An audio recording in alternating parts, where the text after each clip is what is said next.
감사합니다. 하나님의 말씀을 보겠습니다. 출애굽기 2장 1절로 10절에 있는 말씀. 출애굽기 2장 1절로 10절에 있는 말씀. 구약성경 82쪽이 되겠습니다. 다 찾으신 줄 알고 1절을 제가 먼저 봉독합니다. 레위 가족 중 한 사람이 가서 레위 여자에게 장가들어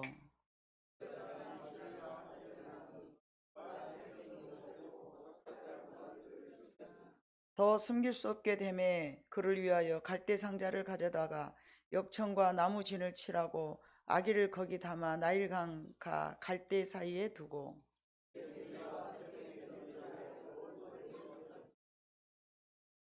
바로의 딸이 목욕하러 나일강으로 내려오고 시녀들은 나일강가를 거닐 때에 그가 갈대 사이의 상자를 보고 시녀를 보내어 가져다가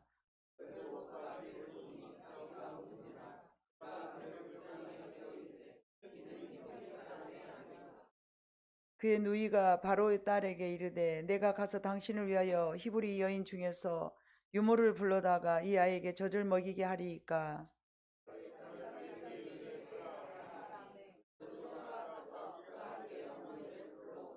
바로의 딸이 그에게 이르되 이 아기를 데려다가 나를 위하여 젖을 먹이라. 내가 그 싹을 주리라. 여인이 아이를 데려다가 젖을 먹이더니 그 아이가 자라매 바로의 딸에게로 데려가니 그가 그의 아들이 되니라. 그의 이름을 모세라 하여 이르되 이는 내가 그를 물에서 건져내었음이라 하였더라. 아멘.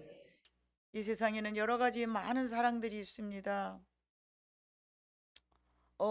그러나 그 인간과 인간이 나눌 수 있는 사랑 중에 가장 고귀한 사랑은 부모님의 사랑이 아닌가 싶습니다. 자식을 사랑하는 부모님의 사랑을 어디에서 찾을 수 있겠습니까? 뭐 확실하고 눈을 보면은 그냥 그냥 서로 막 찡찡하면서 막 닭살 돋고 그런 사랑은 아니죠. 어머니를 아버지를 바라보면서 자녀들이 쳐다보면서 막 에로스적인 사랑처럼 막 닭살 돋고 막 찡찡하고 밤에 잠 못 자게 막 그리워하고 그런 사랑은 아니지만 그래도 하나님께서는 그 사랑이 없이는 우리는 살아갈 수가 없는 이 세상입니다. 남녀간의 사랑은 짜릿하고 가슴 설레게 하고 달콤함이 있겠지만 그래도 모든 허물과 고통까지 함께하는 희생의 사랑은 바로 부모님의 사랑입니다. 그래서 하나님께서도 그 부모의 사랑을 또 그 희생을 우리에게 보여주셨는데 예수 그리스도를 통해서 우리에게 보여주셨고 언제도 말씀드렸던 것 같이 어머니의 사랑이 만약에 없다면 이 세상이 어떻게 될까? 좀 상상해 봐 보세요. 어머니가 없는 여인은 많이 있어. 근데 여인들은 많이 있죠. 지구상에 반수 되겠죠. 그러나 어머니의 사랑, 어머니가 없는 사랑, 세상은 어떻게 될까요? 그래서 하나님께서도 그 부모의 사랑이 너무 희생적이고 헌신적인 것을 알기에 이 땅에서 부모를 잘 사랑하고 섬기는 사람에게는 하나님께서는 당연한 일이겠지만 복을 주셨어요. 장수하고 잘 되는 복을요. 오늘은 어버이 주일입니다. 항상 부모에게 잘 섬기고 효도해야 되겠지만 오늘 특별한 날을 우리 대한민국에서 지정한 것은 다른 날도 해야겠지만 분주하게 살다 보면 망각하고 잊어버리는데 불효한 자식이랄지라도 오늘만큼은 부모를 잘 섬기라는 그런 특별한 날을 지정한 날입니다. 성경에서 여러분 가장 마음 아픈 사건 중에 하나가 저는 그 무남 동녀의 효심입니다. 사사기 11장 35절로 40절 봐보면요. 너무나 가슴 아픈 사건이죠. 입다가 이제 전쟁에 나가면서 제가 약하니까 내 나라를 지키기 위해서는 하나님 나를 지켜주시면 내가 전쟁이 끝나고 난 다음에 우리 집으로 돌아가서 가장 먼저 내 앞에 인사하러 온 사람을 제물로 드리겠습니다. 그렇게 하나님 앞에 서원을 하고 아니나 다를까 자기가 이끄는 그 전쟁을 이겼어요. 너무 기분이 좋아가지고 평상시 보통 보면은 이제 주인이 와셨을 때 이리 오너라 하고 외치면은 하인들이 녜녜녜녜 주인님 오셨습니까 하고 나오거든요. 그래 종 중에 하나 제물로 드리는 거 뭐 그까짓 것은 내가 할 수 있어 라고 하나님 앞에 소원을 했는데 이게 웬일입니까? 다른 날에는 나와보지도 않은 딸이 이리 오너라 했더니 갑자기 사랑하는 무남 동료 딸 하나가 있는데 아버지 잘 다녀오셨어요 하고 깡총깡총 뛰면서 나오는 게 아니겠습니까? 이거를 보고 이제 입다가 이를 보고 같이 읽어봐요. 시작. 입다가 이를 보고 자기 옷을 찢으며 이르되 어찌할꼬 내 딸이여 너는 나를 참담하게 하는 자요 너는 나를 괴롭게 하는 자 중에 하나로다. 내가 여호와를 향하여 입을 열었으니 능히 돌이키지 못하리로다 하니 딸이 그에게 이르되 나의 아버지여 아버지께서 여호와를 향하여 입을 여셨으니 아버지의 입에서 낸 말씀대로 내게 행하소서. 이는 여호와께서 아버지를 위하여 아버지의 대적 암몬 자손에게 원수를 갚으셨습니다 하니라. 또 그의 아버지에게 이르되 이 일만 내게 허락하사 나를 2달만 버려두소서. 내가 내 여자 친구들과 산에 가서 나의 처녀로 죽음을 인하여 애곡하겠나이다 하니 그가 이르되 가라 하고 2달을 기한하고 그를 보내니 그가 그 여자 친구들과 가서 산 위에서 처녀로 죽음을 인하여 애곡하고 2달 만에 그의 아버지에게 돌아온지라 그가 자기가 서원한 대로 딸에게 행하니 딸이 남자를 알지 못하였더라. 이것이 이스라엘에게 관습이 되어 이스라엘의 딸들이 해마다 가서 길르앗 사람 입다의 딸을 위하여 나흘씩 애곡하더라. 아멘. 얼마나 슬픈 일입니까, 여러분? 여러분, 우리 주변에 누군가 그런 사람이 있다고 해봐요. 그런 일이 있을 수도 없겠지만 정말 가슴 아프고 두고두고 아무개 딸 봐라 세상에. 세상에 아버지를 위하여서 목숨을 바친 사람 아니냐. 저는 참 성경에서 가장 마음 아픈 사건이 뭐 여러 가지 있지만 그 중에 하나라고 저는 생각합니다. 어쩌다 서운하여서 아버지가 서운하여서 이런 마음 아픈 일이 생겼어요. 하나님 앞에 서운한 것은 그래서 해로울지라도 약속을 지켜라. 자, 무남 동료를 자신의 기도를 인하여 자기의 잘못된 기도로 인하여 제물로 바친 아버지의 마음은 어땠을까요?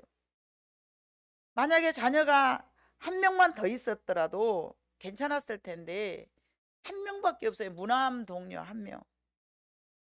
예. 그 마음이 너무너무 아팠을 것 같아요. 아프다 못해 그래서 가슴을 찢었다라고 표현을 했어요. 부모님을 위한 또 효심이 또 너무 그 진한 그런 효 아니겠습니까?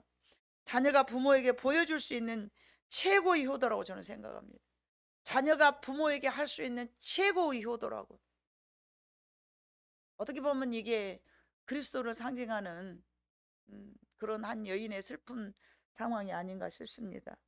또한 그런가 하면 이 딸이 아버지에게 보일 수 있는 최대한의 효였어요. 그러나 며느리가 시어머니에게 할 수 있는 최고의 또 효가 있는데 여러분 룻기에서 나올 수 있습니다. 그 또한 이방 여인이었으나 시어머니를 잘 섬기고 순종하여서 보잘것없는 인생이었으나 성공한 인생으로 하나님께서 바꿔주신 아름다운 여인을 우리는 잘 알고 있습니다.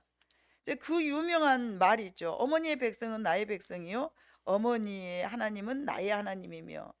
룻기 1장 16절로 17절에 그렇게 말씀이 되었습니다.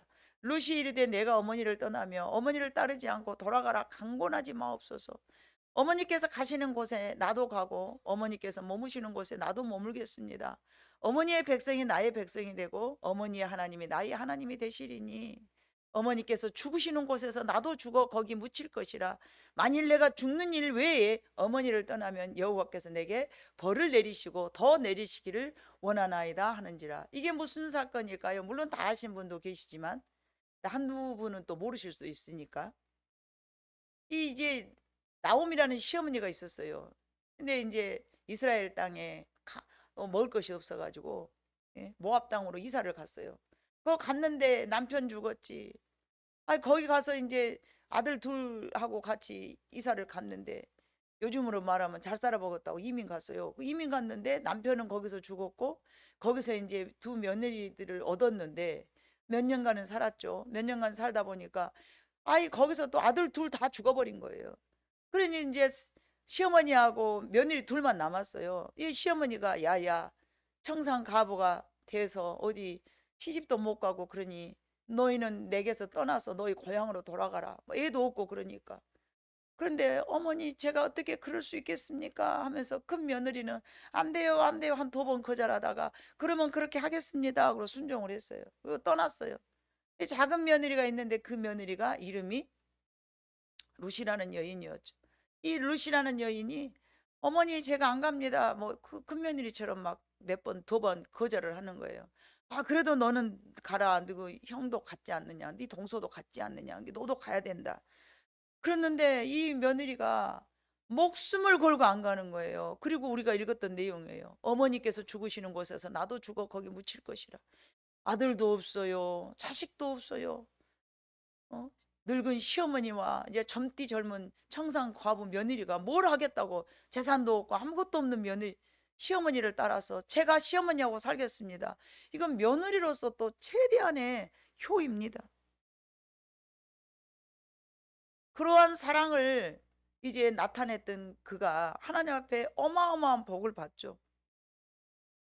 세 번째로 또 아버지의 허물을 덮어드린 자식이 있었어요. 이 노아의 자식들인데 노아는 자식이 3명 있었어요. 여러분 다 알다시피 노아 홍수가 났잖아요. 노아의 홍수가 나가지고 다 죽어버리고 이제 8식구밖에 안 남았는데 아들 셋, 며느리 셋, 아내 또 노아 4명 총 이제 8명이 살고 있었는데 이제 노아의 방주가 어느 땅에 닿아가지고 동사를 지어가지고 포도나무를 심었어요. 포도 첫 나무 열매를 걷어가지고 얼마나 기뻤겠습니까? 그래서 포도즙을 막 마시고 거기서 뭐 알코올기가 있었겠어요. 근데 이렇게 잘 썩 이렇게 발효시켜 나누면 그게 이렇게 여러분 알코올이 생기지 않습니까? 그들은 그게 음료수로 먹었으니까 사막에서 살다 보니까 물이 없을 때는 건조할 때 이 우기가 있고 또 건기가 있어요. 그 건기 때는 포도를 담아놨던 그걸로 이제 물로 대신 이제 먹고 이렇게 살아가는 그들의 문화인데 어느 날 노아가 포도주를 먹고 이게 취해가지고 벌렁 누워서 잤는데 요즘같이 팬티가 있었으면 얼마나 좋겠습니까? 근데 속옷이 없는 옷을 두루마리처럼 두루루 많은 옷을 이렇게 누워서 잤는데 술 취해서 자니까 내가 뭐 의식 없이 자다 보니 어느 날 의식 없이 자다 보니 아들이 하나가 들어와서 이렇게 봐보니까 엄마야 아버지가 금매 술에 취해가지고 아랫도리를 다 보이고 이렇게 주무시고 계시지 않습니까? 이거를 본 이 아들이 아이고 세상에 우리 아버지가 이거 뭔 일이랴 세상에 그러면서 자기 형제들에게 이제 그 말을 이제 합니다. 아, 형 있잖아. 이 아버지가 술 취해졌는데 아이고 크크크크 아주 못 볼 걸 내가 봤다니까. 오, 막 하면서 이제 이야기를 하는 거예요. 그러니까 두 아들들이 그 말을 듣고 세상에 우리 아버지가 어쩌다 술에 취하여서 이런 망령된 일을 행하셨는가. 얘야 니는 이 끄트리를 잡아라. 나는 이 끄트리를 잡겠다. 그러면서 뒷걸음으로 아버지의 하체를 보지 않으려고 이쪽 잡고 이쪽 잡고 그래가지고 뒷걸음을 쳐서 아버지의 옷을 툭 덮어놓고 나왔어요. 두 아들들이. 그리고 난 다음에 눈을 떠봐보니까 아니 자기가 그 벌거벗어갖고 이렇게 취해 자고 있었는데 아니 누군가가 나한테 이불을 덮어줘서 이게 무슨 일이냐. 이차 지차. 그래서 이제 아버지의 허물을 덮어드렸던 그 아들들에게는 축복을 노아가 막 합니다. 아버지가 막 축복을 합니다. 그게 창세기 9장 21절로 27절에 있는 말씀인데요. 포도주를 마시고 취하여 그 장막 안에서 벌거벗은지라 가나안의 아버지 함이 그의 아버지 하체를 보고 밖으로 나가서 그의 두 형제에게 알림해 셈과 야벳이 오젓을 가져다가 자기들의 어깨에 메고 뒷걸음쳐 들어가서 그들의 아버지의 하체를 덮었으며 그의 얼굴을 돌이키고 그의 아버지의 하체를 보지 아니하였더라. 노아가 술에 깨어 그의 작은 아들이 자기에게 행한 일을 보고 이에 이르되 가나안은 저주를 받아 그의 형제의 종이 되기를 원하고 또 이르되 셈의 하나님 여호와를 찬송하리로다 가나안은 셈의 종이 되고 하나님이 야벳에게 창대하사 셈의 장막에 거하게 하시고 가나안은 그의 종이 되게 하시기를 원하노로 하였더라. 이렇게 자식들에게 자고 일어나서 아버지가 야 너는 참 착한 일을 했구나. 그러니까 너는 앞으로 늘 하나님을 찬송하고 살고 너는 네 동생의 종이 되어라. 막 이러면서 이 노아가 그때 당시 했던 그 자녀들을 위해서 했던 말이요 그대로 이루어지는 거예요. 그래서 가나안은 저주를 받아 그 형제의 종이 되고 셈은 하나님을 찬송하는 자로서 축복을 받고 야벳은 창대케 되는 넓은 영토를 갖는 축복을 받게 되는 거예요. 셈의 장막에 거하게 하시고 셈의 족속이 즉 그 말은 셈의 족속에 이렇게 그 지배를 받고 너는 살아라 그런 거죠. 셈의 종교적 영향을 받게 된다는 것이죠. 셈은 하나님을 섬기면서 받는 축복을 받고 야벳은 이 땅의 넓은 공간과 문화적 문명이나 영토 또 인구의 축복을 받게 됩니다. 이처럼 성경은 역사를 통해서 우리에게 큰 교훈을 하고 있습니다. 부모를 잘 섬기는 자들에게는 반드시 복에 복을 더할 것이고 이것이 하나님의 언약이기 때문에 그 언약은 반드시 우리에게 이루어지는 것입니다. 이제 본문에서도 세 가지 설명을 말씀드렸고요. 이제 오늘은 출애굽기를 시작했던 그 모세가 그 모세의 어머니 요게벳이 그 아들에 대한 그 사랑을 또 우리가 오늘 본문으로 삼았는데요. 당신은 애굽에서 종으로 살고 있었을 터인지라 애굽 나라에서 자유롭지 못한 삶을 살면서 자신의 아기도 제대로 못 낳게 하는 거예요. 이 인구가 굉장히 많아지니까 아유 얘들이 인구가 많아지면 세력이 세져서 우리 애굽 나라를 쳐들어서 나중에 누가 전쟁이 오면 얘들이 합력해 가지고 그동안에 너희들이 우리를 어떻게 했어? 그러니까 내가 가만두지 않을 거야 하면서 이 적군들하고 같이 합해 가지고 우리를 쳐들어올 수도 있잖아. 그러니까 얘들한테 고문을 시켜야 되겠어. 그리고 애기도 더 이상 못 낳게 하면서 애기가 나면은 다 죽여버리라 하는 거예요. 정치적 아동 학살이죠. 그런데 그런 상황이었는데 이제 히브리 산파가 있었어요. 히브리 산파는 즉말하면 이제 이스라엘 백성들을 산파죠. 이 히브리 산파가 애굽 나라 왕이 다 죽여라 그랬는데 이 명령을 지킬 수가 없었어요. 그랬는데 이 애굽 나라의 왕의 말을 거역하고 겨우 목숨을 살려낸 이 모세라는 아이가 있었네. 그런 어려운 상황 속에서 애기 울음소리만 나면 이게 무슨 소리냐 하고 와서 이제 그 애굽 나라 군사들이 와가지고 잡아다가 죽여버리고 그러지 않았겠습니까? 그런 어려운 상황 속에서 이 요게벳은 자기 아이를 얼마나 애지중지 울음소리만 애들이라 뭐 제재가 안 되잖아요. 배고파도 울고 똥 치워주라게도 울고 모기가 물어도 울고 하여간 뭐 가려워도 울고 이 울음이 이 말이잖아요. 울라고만 하면 이제 이 요게벳이 숨을 틀어 막이면서 젖을 먹이면서 어떻게 석 달은 잘 삼겨 키웠어요. 석 달. 100일이 됐다는 거죠.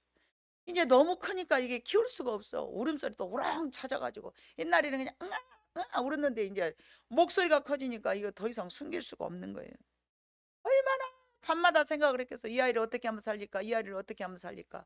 이 아이를 어떻게 하면 살릴까? 연구하고 기도하고 울고 잠 못 자고 쳐다보고 얼마나 그 요게벳이 자기 아이를 모세를 쳐다보면서 그런 안타까운 마음을 갖다가 어느 날 안 되겠다. 얘를 혹시라도 모르니까 하나님이 살려줄 수가 있는데 일반 백성들한테 걸리면 죽을 것 같고 그러니까 애굽 나라의 공주가 목욕을 간혹 나온다가니 혹시 하나님의 은혜를 베푸면은 그 공주가 목욕하러 나올 때 가만히 그 방죽에다 둥둥 띄어서 해놓으면은 걔가 살릴 수도 있어 하고 얼마나 기도를 하다가 이제 목소리가 너무 커지니까 세상에 이제 그 요게벳이 아이를 이제 잘 바구리에다가 물이 하이라도 바구리 안에 들어올까 싶어가지고 역청을 바르고 또 둥둥 떠내려가는 동안에 군병들한테 걸리면 죽으니까 또 싸고 해서 배를 잔뜩 배부르게 엄마가 마지막 먹는 이게 마지막 내 젖이다 하면서 먹였을 때 얼마나 마음이 아팠겠습니까? 이게 내가 너한테 해줄 수 있는 마지막 젖이야 하면서 참 배불리게 먹여가지고 늘 그러듯이 재워서 바구리에 담아가지고 물가에 뛰어서 동동동 뛰어내리면서 자기 딸 미리암에게, 얘야, 네 동생을 누가 건져간가 봐라. 네 동생을 누가 죽여버린가 봐라. 쫄쫄쫄쫄 네가 따라가 봐라. 그리고 그 누나 미리암에게 따라가라고 시킨 거예요. 바구리에 둥둥둥 떠서 이제 그 애굽 나라 공주가 나와서 목욕할 시간 참 돼가지고 달 밝은 날, 날씨가 어둑어둑하면 안 되니까 혹시 자기 아들 잘못될까 봐 밝은 달밤에 이제 그 바로 왕의 공주가 목욕하러 올 시간쯤 돼가지고 그 애를 그 물가에다, 나일강 강가에다 띄워놨어요. 이 마음이, 이 어머니의 마음이 얼마나 아팠겠냐 말입니다. 모세 이름이 엄마가 뭐라고 불렀을까, 여러분? 저는 생각을 해봤어요. 이 모세가 이 아이를 뭐라고 불렀을까요? 이 모세라는 이름은 애굽 나라 바로 왕이 물에서 건졌다 해서 내가 너를 건졌구나 해갖고 모세에 그렇게 한 거예요. 그러면 이 요게벳은 자기 아들 이름을 뭐라고 했을까요? 어차피 죽을 수도 있으니까 이름도 못 지어줬을 수도 있지 않을까요? 어차피 이름 불러서 뭐합니까? 죽을 수도 있는데. 아니면은 한 번만 불러라도 너는 꼭 살아라 그러고 뭐 오래오래 잘 살아라고 십장생이라고 불러줬을란가. 여러분 상상을 해봐.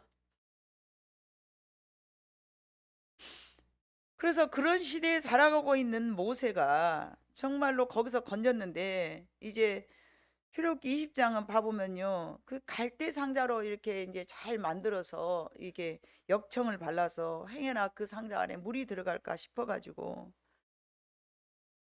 예, 아직 저기 애굽왕 바로의 공주가 자기 아들을 건지기도 전에 바구리에 물 들어가고 물에 수장돼 갖고 헤엄도 못 치는데 얘가 빠져 죽으면 또 안 되잖아요. 그 바구리를 만들 때 여러분 혹시라도 모르니까 물 한 방울 안 들어가게 얼마나 애지중지 만들었겠습니까? 그래서 아이가 누워있는 동안 정말로 뒤에서 기도하면서 발각되면 죽으니까 숨 조이면서 그 아이를 살려보고자 했던 그 어머니의 사랑. 그래서 히브리서 11장 23절 29절에 봐보면요, 그 상황을 이렇게 기록해 놓았어요. 믿음으로 모세가 낳았을 때 그 부모가 아름다운 아이임을 보고 석 달 동안 숨겨 왕의 명령을 무서워하지 아니하였으며, 믿음으로 모세는 장성하여 바로 공주의 아들이라 칭함 받기를 거절하고 도리어 하나님의 백성과 함께 고난 받기를 잠시 죄악의 낙을 누리는 것보다 더 좋아하고 그리스도를 위하여 받는 수모를 애굽의 모든 보화보다 더 큰 재물로 여겼으니 이는 상 주심을 바라봄이라. 믿음으로 애굽을 떠나 왕의 노함을 무서워하지 아니하고 곧 보이지 아니하는 자를 보는 것 같이 하여 참았으며 믿음으로 유월절과 피 뿌리는 예색을 정하였으니 이는 장자를 멸하는 자로 그들을 건드리지 않게 하려 한 것이며 믿음으로 그들은 홍해를 육지같이 건넜으나 애굽 사람들은 이것을 시험하다가 빠져 죽었으며. 모세의 그 짤막한 일생을 저렇게 히브리서는 그가 믿음 있는 사람이었다라고 고백을 합니다. 요게벳은 이 아이를 바로의 공주가 목욕하러 나오는 곳에 그를 두고서 먼 곳에 바라보고 있으면서 갈대 상자에 그의 아들을 담긴 것이 그 전부터 하나님께 기도하면서 석 달 전부터도 기도했겠지만 그 나머지 순간에 자기 딸에게 그 아이를 맡겨놓고 자기가 할 수 있는 최대한 일은 오직 기도밖에 없었을 것 같았습니다. 그 어머니가 모세를 바구리에다 띄워놓고 자기가 할 수 있는 게 뭐냐 말입니다. 아무것도 할 수 없기 때문에 오직 기도만 했어요. 내가 할 수 없는 일은 하나님 앞에 전부 위탁을 하고, 자신이 할 수 없는 일이기 때문에 포기한다는 게 아니라 자신이 할 수 없는 일, 우리가 할 수 없는 일, 내가 내 자녀에게 해줄 수 있는 일이 한계가 있는 거예요. 그러나 내가 내 자녀에게 해줄 수 더 이상 없는 상황에서는 여러분 이와 같이 하나님 앞에 위탁하고 기도하는 것이 답일 줄로 믿습니다. 여러분 포기와 맡김이 어떤 차이인 것 같아요? 포기는 내 마음에서 낙심하고 희망을 잃어버린 것이고, 맡기는 것은요 꿈을 갖고 지속적으로 기도하는 것이라고 봅니다. 우리가 맡긴다고 하면서 이제 어떤 사람은 맡겨 그러면 이게 포기예요? 내려놓음이 뭐예요? 그걸 잘 모르는 성도들도 있어요. 맡김이라는 것은요, 이 맡김이라는 것을 경험하지 못한 사람들은 맡기라는 게 잘 안 되는 것 같더라고요. 이게 잘 안 되던데요. 내가 할 수 없는, 지금 모세와 같이 요게벳이 아무것도 할 수 없을 때는 하나님 앞에 위탁하고 기도하는 거, 그게 맡김입니다.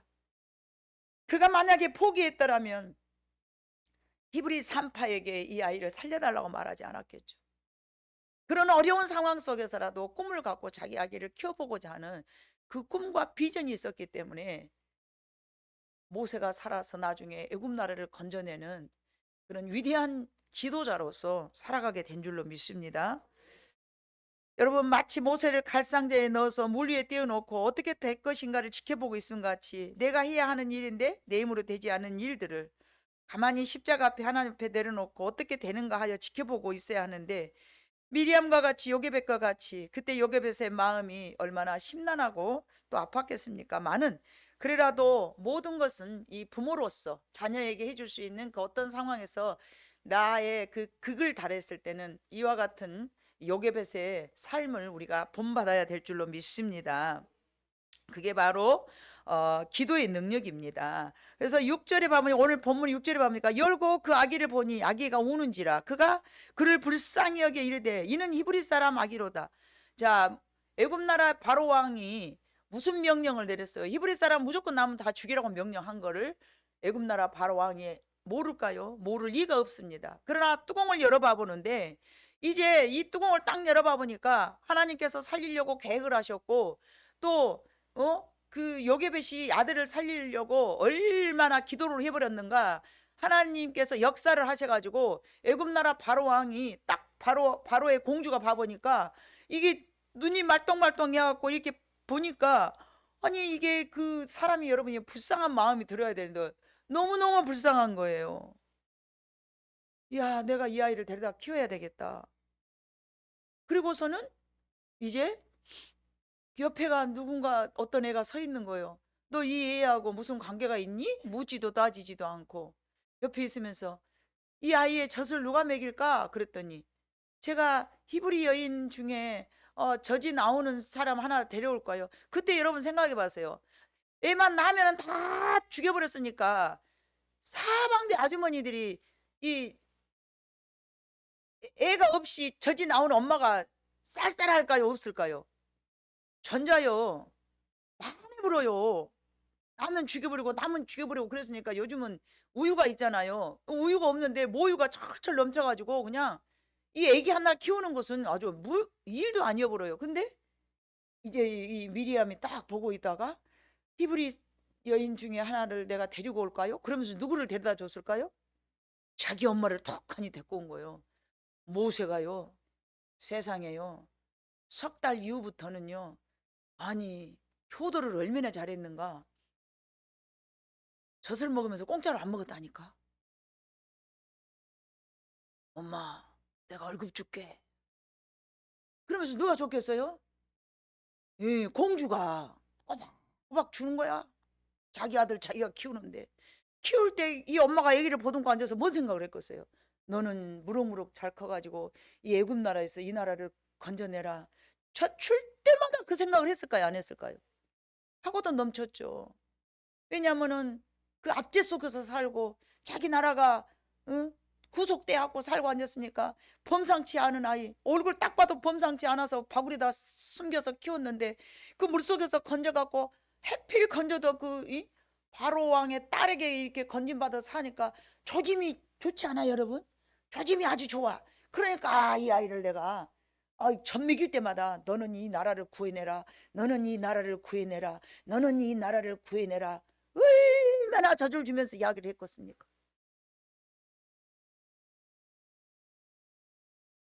결국은 그래서 모세의 인생은 애굽 나라를 건져내는 인생을 살게 되었다는 거예요. 여러분, 우리 부모들은 자녀를 위해서 그래서 쉬지 말고 기도를 해야 됩니다. 내 부모가 나를 위해 아무것도 한 것이 없는 것 같죠. 우리 부모가 나한테, 과거에는, 요즘 자녀들은 엄마가 다 해주죠. 학원 보내주고 뭐하고 다 해줘. 근데 옛날에 우리 때는 엄마들이 그냥 어떻게 할 줄을 모르니까 그냥 생긴 게 놔놓고 딱 그냥 놔놓고 뭐 이렇게 뭐 기저귀로 여기 뭐 딱 묶어갖고 애기 떨어질까 봐서 문고리에다 달아놓고 엄마는 밭에 가서 일하고 너네 가서 일하고 막 그랬다고 그래요. 이거 나놓기만 하지 양육은 잘 안 한 거예요. 지 혼자 큰 거야 막 애들이. 그렇게 거기서 그렇게 자란 아이들이 생각할 때 어떻게 생각을 해? 우리 엄마는 나한테 해준 것이 없어. 여러분이 몰라서 그래요. 부모의 사랑은 끝이 없고 한이 없는 줄로 믿습니다. 비록 문고리에다 묶어놓고 밭에 가서 일을 할 때 그 어머니 마음이 1초라도 편했겠습니까? 저 옛날에 어떤 사람이요. 이제 장가를 한번 갔다가 본처가 죽었어요. 예. 두 번째 아내가 뭐 옛날인지라 두 번째 아내가 돌아가지고 두 번째 아내가 아기도 이제 거기도 아기가 있고 본처에서 난 아기도 있고 그래요. 그래 양쪽에서 이렇게 했는데 얼마나 착한 아내였는가. 얼마나 착한 아내였는가. 자기 얘기는 등에도 없고 남편의 아이는 가슴에도 안고 막 이렇게 젖을 주고 이렇게 또닥거리게 또닥또닥 얼마나 착한 아내여가지고 막 이렇게 또닥또닥 하면서 그렇게 이제 하는 모습을 봤는데요. 어느 날 스님이 이렇게 지나가다 봐보는데 그 엄마의 그 젖은 그 남편의 아이에게 미개지는데 그 엄마의 기는 뒤에 있는 등에 있는 아이한테 막 가더랍니다.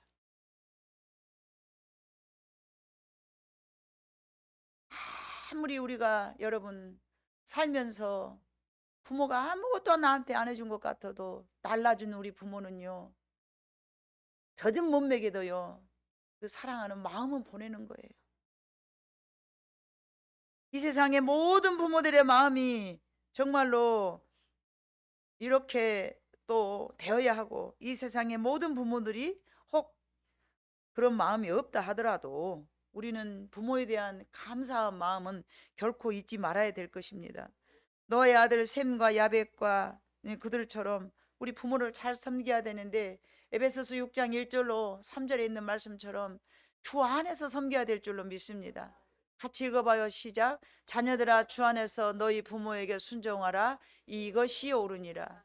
우리 쌍둥이들이 동영상에 갖고 탁 올려준 거예요. 내가 얘기하려다가 아이고 저 목사님은 손주 자랑을 또 저렇게 멋들어지게 설교 시간에 하네. 그럴까 봐서 내가 억지로 자기 내 감정을 참았는데요. 쌍둥이다 보니까 행동이 이렇게 또 똑같이 하잖아요. 이렇게. 근데 저거를 하는 거예요. 자녀들아, 뭐 주 안에서 너희 부모에게 순종하라. 이것이 어른이라 하면서요. 뭐 아무 뜻도 모르는데 저걸 여조를 외워가지고 저 동영상으로 딸이 또 보내놨더라고요. 속으로 보면서 그래서요. 야, 끝까지 네가 이 마음을 먹으면 얼마나 좋겠느냐. 아무리 내 부모가 부모답지 못하더라도 이것은 하나님의 명령이기 때문에 우리는 순종해야 됩니다.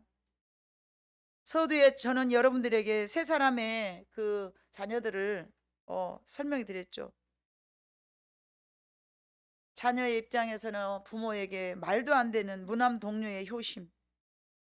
두 번째로는 이방 여인이었지만은 며느리가 시어머니한테 할 수 있는 가장 큰 그런 효. 또 그 뭐 노아의 아버지들.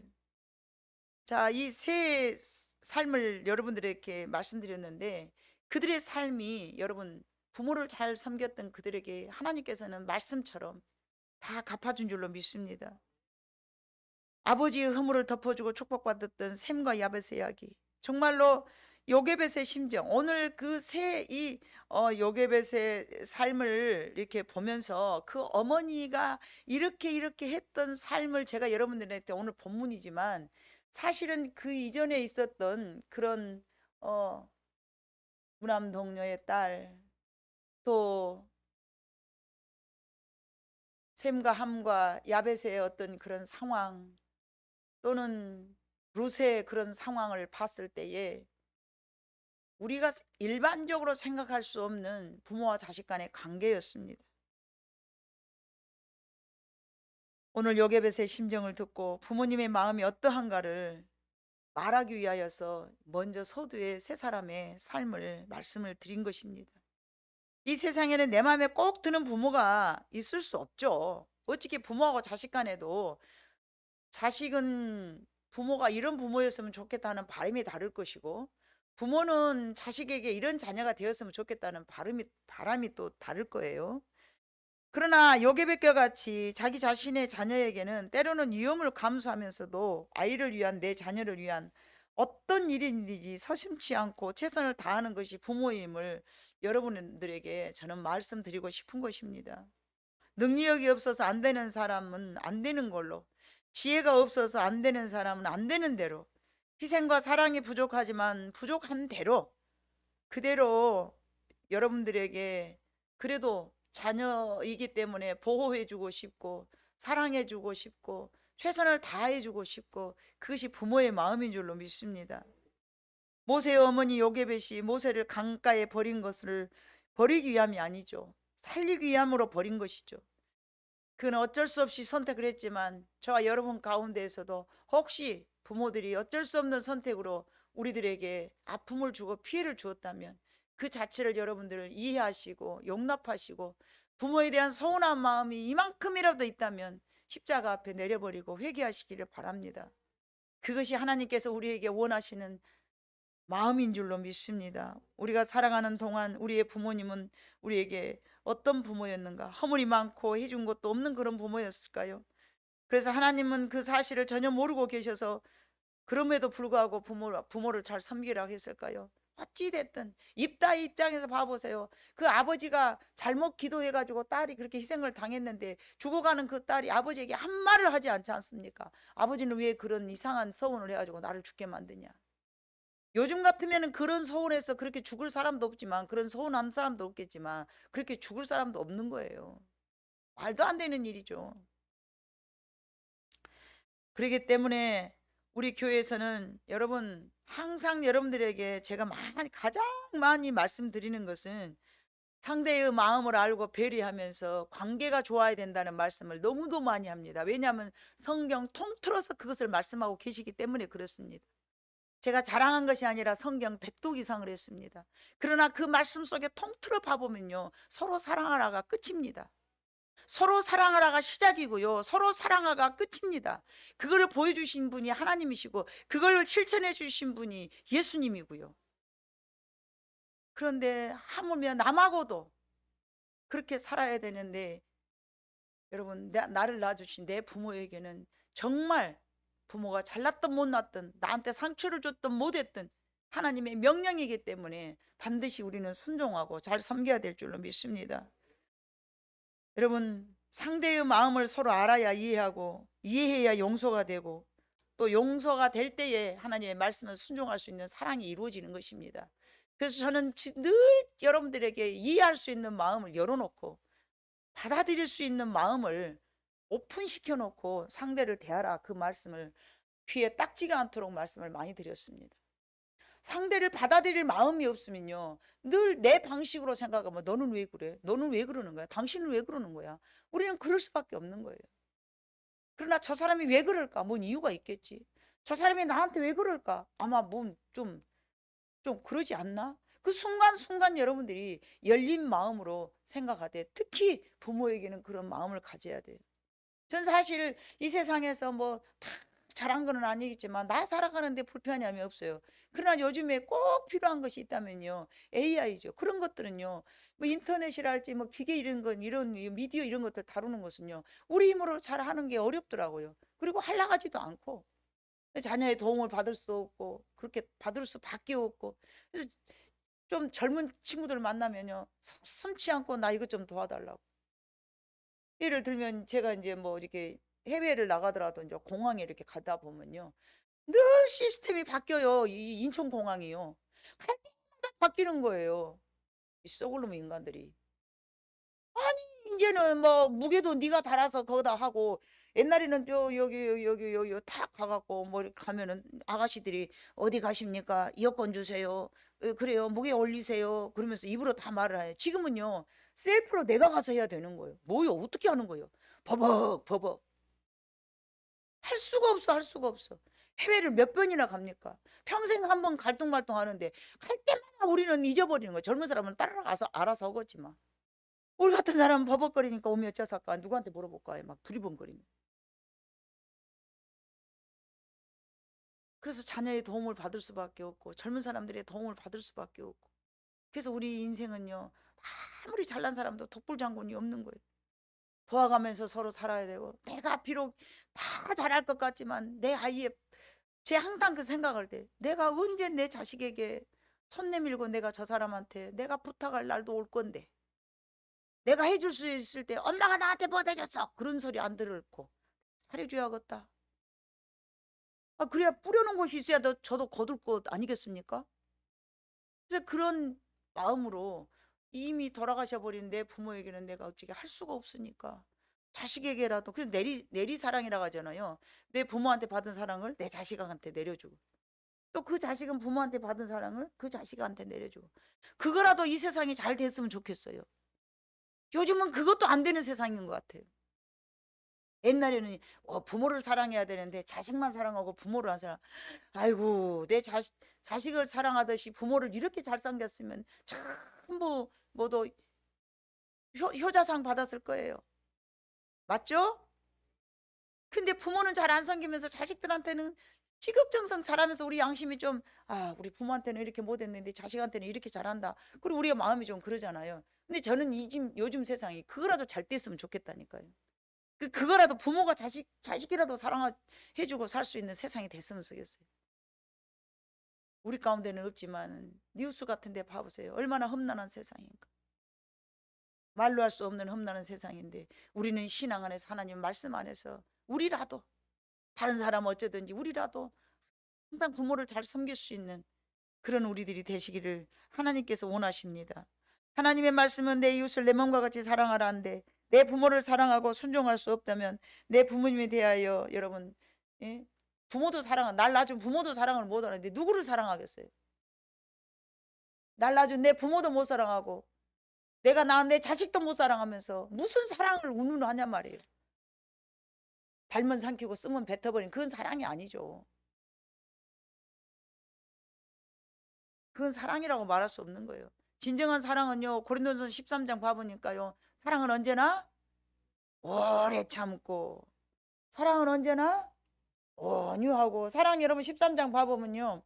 결국은 고린도전서 13장 제가 찾아봐 볼게요. 봐보면요. 다 참고 인내하라 그거예요. 예. 사랑은 4절부터 봐보니까요. 사랑은 오래 참고 7절 모든 것을 참으며 예.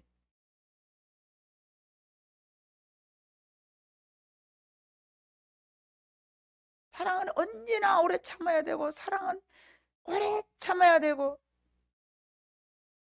이, 이 사랑이라는 것이요. 항상 이 참음으로부터 시작되는 거예요. 잘 견디고요. 요 견디는 것도 있죠. 어디 보니까 7절도 견디고 참고 제가 지금 오래 참고 견디고 예? 또 뭐라고 했어요? 아니 그런 것들 말고 견디고 참고 견디고 참고 모든 것을 참고 모든 것을 바라보고 모든 것을 견디고 이거는 뭐예요? 다 인내잖아요. 인내. 이 사랑을 이루기 위해서는요. 인내의 힘이 필요한 거예요. 오랫동안 참고 오랫동안 기다리고 견디고 지켜보고 오늘 금방 뻥튀기처럼 팡 뛰어불고 막 그게 아니고요. 제가 늦게 아기를 낳았어요. 요즘 시대 같으면 늦도 안 해요. 제 시대에는 늦게 낳은 아들이 있어요. 근데 이 아들들이 얼른 안 크니까 막 뻥튀기에다 기계를 넣어보고 튀어버리고 싶더라고요. 얼른 안 크니까. 내가 이렇게 오랫동안 건장하고 살 줄을 몰랐죠. 내가 우리 아이들이 한 30살 되려면 내가 한 70살 돼야 될 텐데 언제 키워서 이것들을 장계 보내고 생각한 게 깝깝한 거예요. 야 하루아침에 잠자고 그러면 팍팍 막 컵을 좋겠다 그랬어요. 근데 지금 봐보니까 어련히 안아서 하나님께서 여러분, 하나님께서도 내 백성이 하나님을 아는 지식이 없어서 망한다고 하셨듯이 우리가 하나님을 알아야 하지만 내 부모도 내가 사랑해야 될 모든 대상을 내가 잘 알아야 되는 거예요. 아버지, 엄마도 부모도 자식에 대해서 잘 알아야 돼. 부모도 겉만 나눴지 속을 잘 안 나눠서 몰라. 그러니까 전혀 알아가는 거예요. 아, 이 아이는 이렇구나. 아, 이 아이는 이렇구나. 아, 이 아이가 바라는 것은 이렇구나. 아, 부모는 이렇구나. 아, 부모는. 그래서 우리가 서로 사랑하기에는 첫 번째는 먼저 알아가는 것이 시작이라고 저는 생각합니다. 그래서 서로 알아가면서 이해하고 또 그렇게 용납하고 기다려줄 줄 알고 참고 견디고 바라보고 그럴 수 있지 않겠습니까? 사랑하는 성도 여러분, 어버이 주일을 맞이하여 내 부모를 주 안에서 순종하라. 그리하면 네가 이 땅에서 잘되고 장수한다 하였는데 하나님의 말씀이기에 순종을 해야 합니다. 잘 복이나 뭐 이런 것은 덤이고요. 누가 복 받으려고 부모를 잘 섬기겠습니까? 그러나 영 안 되면 그렇게라도 해야죠. 절대 잘 안 돼. 그러면 복 받으려고라도 하면 하다 보면 잘 되지 않겠습니까? 요셉의 마음을 헤아려 봤던 것은요, 이 세상의 모든 부모님의 마음이 여러분들이 더 깊어져야 된다는 마음으로 이 말씀을 오늘 본문을 저도 선택을 했고요. 이미 이 세상에 계시지 않는다는 그런 부모님들도 계시잖아요. 그러면 그분들에 대한 여러분의 마음이 하나님 앞에 과거에 내가 우리 부모한테 참 이렇게 잘못했네 하고 여러분들이 마음이 그 하나님 앞에 전달돼야 되는 거예요. 이 세상에 안 계시는데 어떻게 안 계셔도 할 수 있어요. 그런 마음을 갖다 보면요, 이제 측은지심이 생겨서 내 부모가 아니라도 이웃집에 살아가는 부모에게라도 따뜻한 말 한마디라도 여러분들이 더 잘하게 될 줄로 믿습니다. 그런 마음을 가지고 살아갈 때에 하나님께서는 우리를 바라보시면서 그래요, 너희가 내 자식이구나 하고 감사하지 않겠습니까? 기뻐하시지 않겠습니까? 여러분, 나를 낳아주신 부모님을 사랑하는 것은 너무나 당연한 일이지만 하나님의 명령이기도 합니다.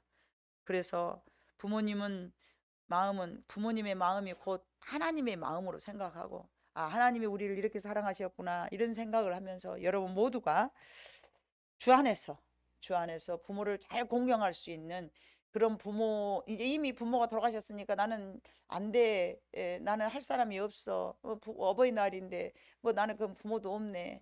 마지막 여러분, 꼭 부모는 아니라도 그런 마음으로 살아가면서 이웃이나 내가 돌아볼 수 있는 모든 사람들에게 그렇게 돌아보는 것, 그것이 하나님 앞에 아름다운 마음일 줄로 믿으며 그런 것을 행할 때 여러분의 마음의 평안과 여러분의 행복한 또 여러분들에게 복 받을 수 있는 특별한 비결이 될 줄로 믿습니다.